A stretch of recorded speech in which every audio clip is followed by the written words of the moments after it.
The Oscars, the biggest night in Hollywood. The nominations come out tomorrow. Thus, it is time for me to do what I officially have not done yet and give my best picture power rankings. So today, my name is Ben Friedman, here from the Beniverse, and we are talking best picture predictions right after this. Thank you for checking out this channel.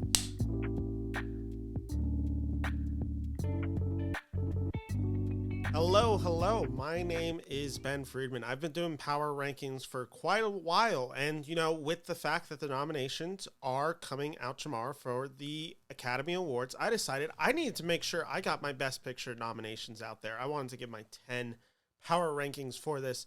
And let me just say, the power rankings, the ratings themselves, the rankings, I should say, aren't perfect in the sense that, is 4 actually should be 5 or should 5 be 3? That's not really what I'm worried about. I have a few categories. I have the locks, I have the Renatux, I have the contenders, I have the could surprise, and I have the ones that made no noise and are not getting it. And that's how the nominations are going to work. So we're going to just start. There are 20 names on this list, and we'll break down which one is on where and why. And if you wanted to either predict, take bets, whatever you want to do, this is based on my analysis, my predictions, and we'll see how right I am. I could be horribly wrong. Wouldn't be a shock. The Academy always surprises, but I feel pretty good about 7 to 8 of these names.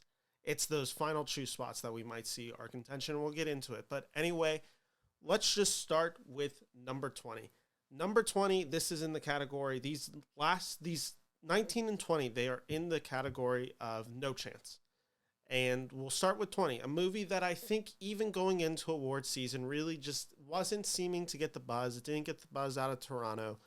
It's just fallen off even more. And then some of the nominations that people thought it could get, it's just not getting. That's why coming in at number 20 is Armageddon Time, that movie starring Jeremy Strong, Anthony Hopkins, and Anne Hathaway. Ultimately, it is just the case in point. No one saw this movie. It's directed by James Gray. This movie wasn't even wholly positively received. It had a little bit of a tepid reception. I myself was not a big fan of this movie, per se. So that's why ultimately it does not make it on my list in any way, shape, or form. And like I said, the fact that it hasn't been getting any of the precursors, anything like that, that's why it's number 20. Coming in at number 19 is a movie I did enjoy. I thought it could contend this year. Early on, I had it in a multitude of categories, and now I think it's going to be lucky if it can even get 1 or 2 nominations. That is the movie She Said. I liked She Said a lot. I thought it was a really good, powerful movie directed by Maria Schrader. Ultimately, this is just the case of Zoe Kazan's not getting nominated. Carey Mulligan is not getting nominated. It doesn't seem like this film is building any momentum. Screens, Actors Guild has shut it out. PGA's, Directors Guild, they've all shut it out. It didn't do anything at BAFTAs. It hasn't gotten even some of the other awards like Critics and Golden Globes to at least give the film some publicity. It was a big box office bomb. This film's fallen out. It's not going to be a nomination. Coming in is the next category. There are 5 titles in here. It's the could surprise. Now, do I really realistically think any of these films are getting nominated? No, but if they're on that list of maybe you could see a surprise one coming in at the 10th nomination, and it wouldn't be the most shocking thing in the world. So I'll start with, this is ranked, I think. So coming in at number 18 is Guillermo del Toro's Pinocchio. A film that when I saw it, I thought it had a good chance. Nightmare Alley got that surprise nomination last year. Ultimately, it is just truly the case of this is not getting the nomination. It's too bad. I really like this film. It's winning Best Animated Picture. That's where it's going to stop. I think it's a really good film. Check it out if you haven't, but it's just not going to crack the Best Picture race. Coming in at number 17 is a film that's divisive. Very divisive. In fact, probably the most divisive movie I'm talking about on this list. It is Babylon, a movie that I think could and should have gotten the nomination. It's just fallen out too much. You know what? It's a mess. I think Damien Chazelle's direction is pretty groundbreaking in a lot of ways. I think it is a very interesting film. I think it is doing a lot, and I think some of that ambition is actually hurting it. The wild and debaucherous nature of this film isn't doing itself any favors. It's not getting any of the precursor nominations. The only category I could see it really slipping into as a surprise would be Margot Robbie for Best Actress. And even that doesn't feel realistic anymore. So that's why Babylon's coming in at number 16. Coming in, Babylon's coming in at number 17. Let me strike that off the record. Number 16 is Glass Onion, a Knives Out story. Realistically, I don't think it is getting the nominations. Netflix is pushing hard for this movie to get a nomination. I don't see it. I think it plays way more than the comedy. And if the first Knives Out couldn't get the nomination, I just don't see Glass Onion, which I do think is a inferior sequel, getting it. I also, with just the amount of sequels that are probably in contention, I just don't see this being the most realistic sequel to get a nomination either. Coming in at 15 is another sequel to another film. This film did get nominated in 2018. I've heard some buzz. I believe PGA nominates it. Angela Bassett's been getting the precursor awards for Best Supporting Actress. It's in the race. It's Black Panther: Wakanda Forever, a film I liked. I did like Wakanda Forever. I didn't love it quite like I loved the first film, but I thought it was a good, enjoyable film overall. Now, I just think its story is a bit messy. I think there's been so much criticisms about the special effects aspect of it that I don't see the below the lines necessarily getting in line to nominate this film, and I just think it is the case. You watch the first film and you watch the second film, and one film's significantly worse than the first film, so that's why Wakanda Forever is not making this list. Coming in at number 14, though, I'd be very happy if this film, we just saw it. I think this would be one of those times where we're just like even if it's not in my personal top 10 or 15, if this got the nomination, it'd be like, oh, that's a really cool nomination to land. And that's like really cool to see the Academy Awards embracing it in the Best Picture. That's RRR from Tollywood. There's a chance. I think this one you could have even maybe thrown in the contenders. It's such a non-Academy blockbuster movie that it just doesn't seem to have that same pedigree. It's not like, with some of the other blockbusters we're going to talk about, either, they're war films or they're from auteurs like James Cameron, or they've become some of the biggest films of all time. RRR isn't quite that scale. It doesn't have that just Academy buzz that I think other films do, but audiences are really responding to it. But audiences don't vote for the Academy Award. That's why ultimately I'm just not getting it in my nominations, but it's at 14, maybe could have been bumped up to even 12 or 13, but we'll see. Like I said, if this got the nomination, I'd be thrilled. Coming in at number 13, and this is the category of contenders. So this is going to be 13, 12, 11, 10, and 9. So ultimately, these are going to predict my final two spots, which I think are the two spots that are open for this year's Academy Awards. Coming in at number 13, maybe a little too low. I had this at 10 for the longest time. It doesn't seem to be able to do it. I don't think it's going to close that gap. It's The Woman King, directed by Gina Prince Bywood. It's just ultimately the case of there seems to be other movies that are being focused on. Again, with this blockbuster race that's going to be heavy this year, it just seems like there's been a few that have sneaked in there, a few international releases that maybe have bumped that spot out. I just don't realistically see it getting over there. Plus, there was a few surprise DGA and PGA nominations in there that just ended up losing The Woman King out and losing to other films. So that's why The Woman King is not making this list.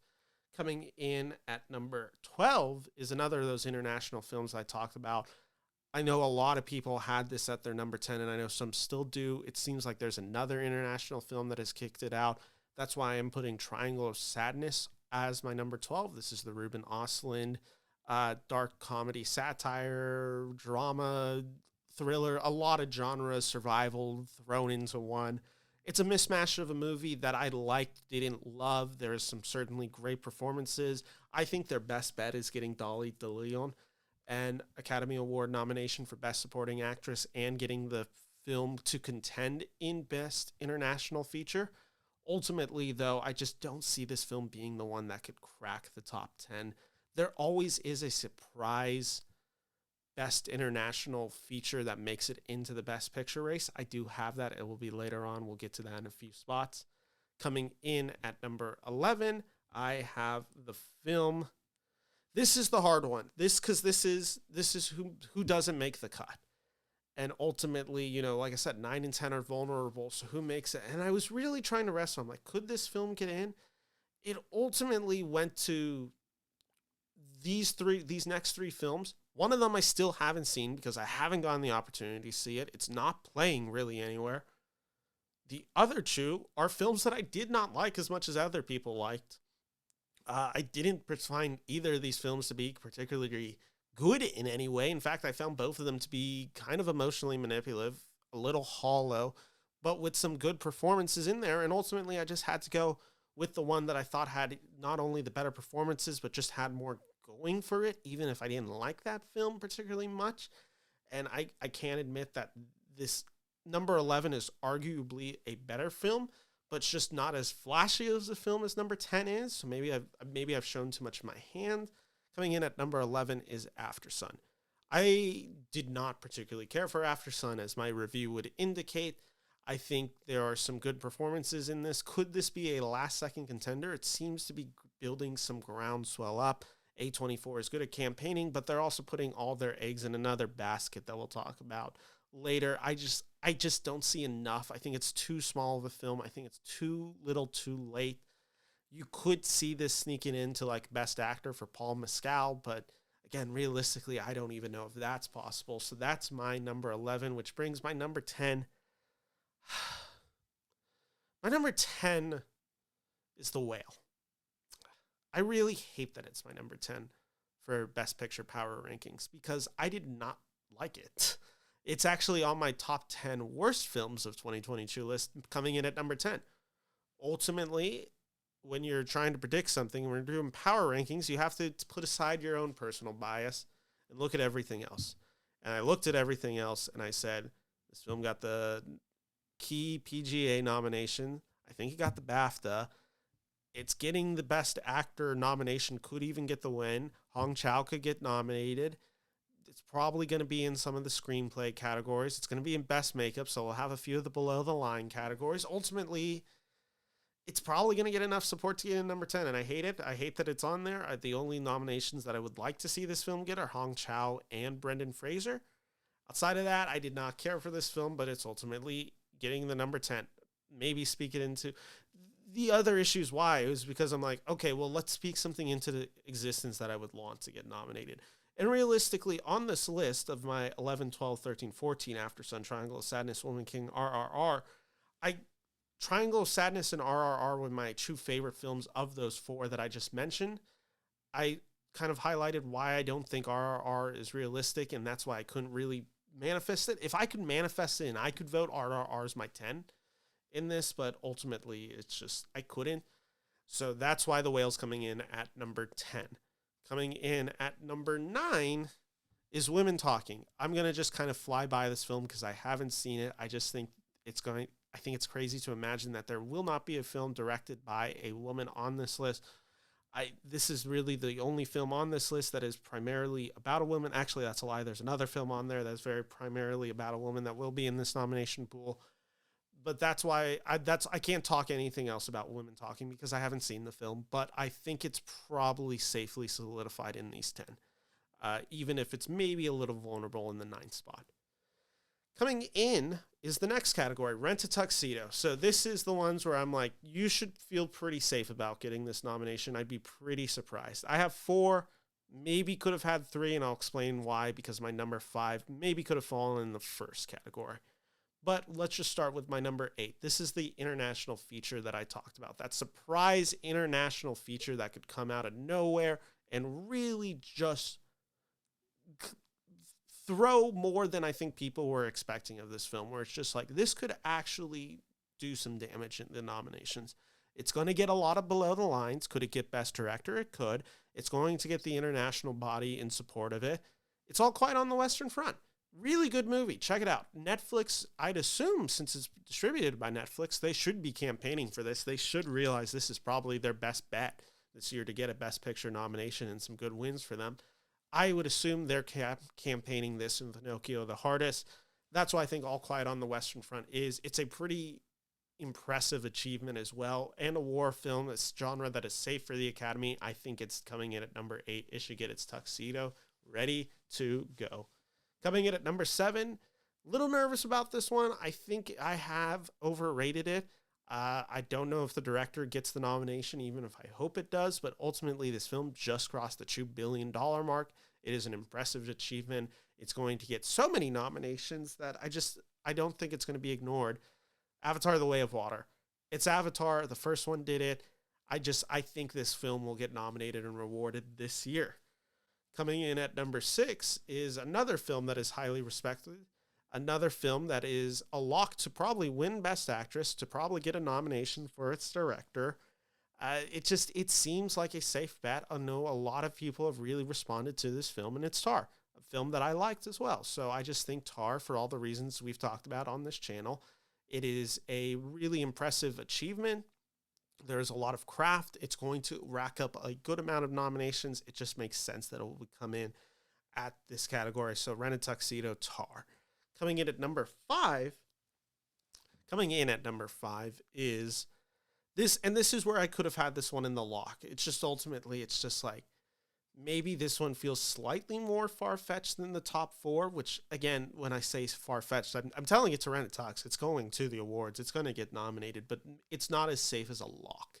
A lock is like, I could bet my house on it, and I feel safe in my nomination.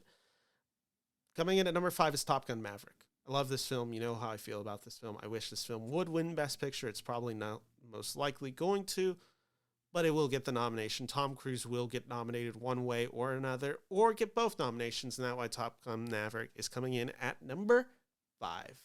Coming in at number 4 is a little film called Elvis. I don't think Baz Luhrmann's getting the nomination. Austin Butler will. You've been hearing stories. Academy voters have been going crazy at these screenings. This is a type of film that gets nominated. This is a powerhouse. This did money at the box office. I think they're going to reward this film with the nomination. That's why it's coming at 4. Do I think it's a realistic chance to win? Not actually as far away from like winning as I think some people would assume. I think this film is actually in the top 3 contention at this moment to win Best Picture. Coming in at number 3 is The Banshees of Inisherin. I was debating switching my 2 and 3 the last second, but ultimately I gotta stick with my gut. I am going at number 3, The Banshees of Inisherin, Martin McDonagh's film starring Colin Farrell and Brendan Gleeson. McDonagh has had success at the Academy Awards. If you remember, in 2017, it was really between Shape of Water and 3 Billboards Outside Ebbing, Missouri. Those were the real 2 in contentions. Ultimately, Shape of Water ends up winning it out. The Academy really respects McDonagh. They respect these actors. They respect this performance. It's going to get a lot of nominations. And that's why ultimately I think you're going to see this pretty easily in the race. And that's why I'm putting it at number 3. Coming in at number 2, some people would maybe put it higher. Some people would maybe have this at their 1, and I don't blame them. There is an inherent weirdness to this film, and that's why it's not getting into my number 1, where I think the number 1 is so safe versus the number 2. And this is not to say to win, but if you're going by just what is for sure going to get nominated, if my number 1 is 100%, then my number 2 is like 99.998%. It's Everything Everywhere All at Once. Now, the assumption is the Academy is going to really embrace this film, and I do believe that to be true. If it's between my number 1 or number 2, and you're telling me only one of these will get the nomination, which one are you putting money on? I would put my number 1. That's why I'm ultimately picking it as my number 1. But at this moment, I think Everything Everywhere All at Once is very safe to get the nomination. Maybe could even eke out the win. We'll see as we get closer and some of the Guild Awards keep going. Now, coming in at number 1, it should be obvious what my number 1 is. It is Steven Spielberg's The Fabelmans, my second favorite movie of this year. I think it's brilliant. I think it is such the safe choice for the Academy to go. It's Steven Spielberg, a beloved icon within Hollywood. How do you deny this film? I don't think you can deny this film, and that's why it is coming in at my number 1 slot. So again, my top 10 nominations for the Power Rankings from 1 to 10, The Fablemans, Everything Everywhere All at Once, The Banshees of Inisherin, Elvis, Top Gun Maverick, Tar, Avatar, The Way of Water, All Quiet on the Western Front, Women Talking, and The Whale. Those are my best picture power rankings. Let's see how right I am. Do you disagree with any of them? Do you think there could be another surprise? Do you think I'm just crazy and dumb? Let me know in the comments below. Anyway, my name is Ben Friedman. If you like this video, make sure to like and subscribe to my channel. Thank you all for watching. Take care and bye-bye.